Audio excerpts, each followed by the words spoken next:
Welcome to the Scottish Rite Journal podcast, an audio presentation of the Scottish Rite Journal, brought to you by the Supreme Council of the Scottish Rite, Southern Jurisdiction, Mother Supreme Council of the World. This week's article is Craftsman of Beer, Craftsman of the Quarry by Brother James A. Marples, 32nd degree, and comes from the July-August 2019 issue of the Scottish Rite Journal. Brother Frederick Pabst, founder of Pabst Brewing Company, was a Freemason who embodied the entrepreneurial spirit of America, his adopted home. Masonry is useful to all men. Albert Pike, Morals and Dogma. And Masons come from all walks of life, so we should not be surprised to learn that the founder of Pabst Brewing Company was a member of the Masonic fraternity.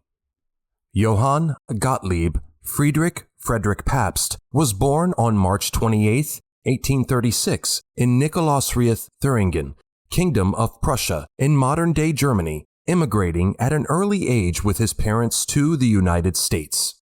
The Pabst family originally settled in Chicago, and by the time Pabst was 21, he had earned a pilot's license on a riverboat steamer.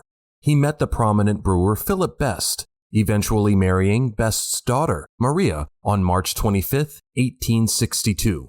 After a December 1863 shipwreck, Pabst bought a half interest in the Philip Best Brewing Company so his father-in-law could retire. At that time, annual production was 5,000 barrels. A mere 9 years later, it had increased to 100,000 barrels. Pabst was age 37 and already president of the company, and the name of the firm was changed to the Pabst Brewing Company in 1889. He even went abroad to secure the finest craftsmen to make his beer, although the beer had never actually won a coveted blue ribbon in a tasting contest. Frederick Pabst and his associates went around in 1882, tying blue ribbons around the necks of the bottles of beer.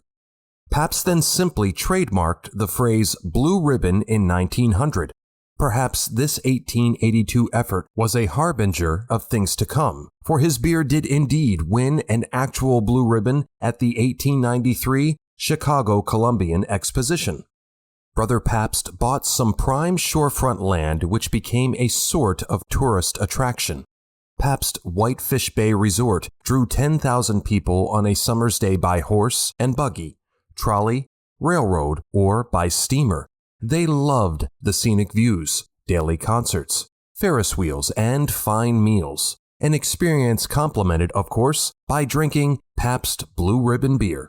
Not only a Mason, Pabst was quite literally also a builder, for in downtown Milwaukee, he built a 14-story tall Pabst building and even a Pabst Theater.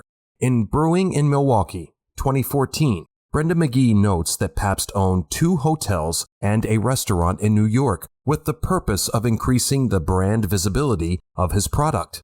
In addition, Brother Pabst had 2 farms, one of which was dedicated to his beloved Percheron horses.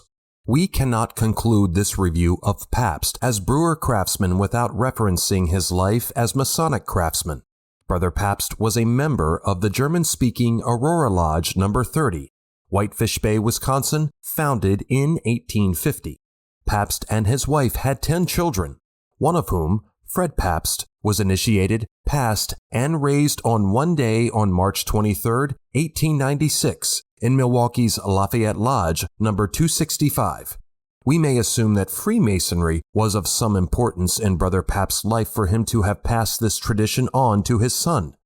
Frederick Pabst Sr. laid down his working tools on January 1, 1904, and is buried at Forest Home Cemetery in Milwaukee. Brother Frederick Pabst embraced his new life in America and its limitless possibilities for entrepreneurship. As a craftsman of beer and craftsman of the quarry, he is a reminder to all brethren that, through labor and dedication, each and every Freemason is capable of great achievement and may be worthy of a blue ribbon in life. Like and share this article, and don't forget to subscribe to the channel. If you wish to comment, please leave one, and as a reminder, hit the notifications bell. Any accompanying photographs or citations for this article can be found in the corresponding print edition. The Scottish Rite Journal is published by the Supreme Council of the Scottish Rite, Southern Jurisdiction, by the Supreme Council of the World. Mark Dreisenstock, 33rd degree, Managing Editor. I'm your host, Matt Bowers.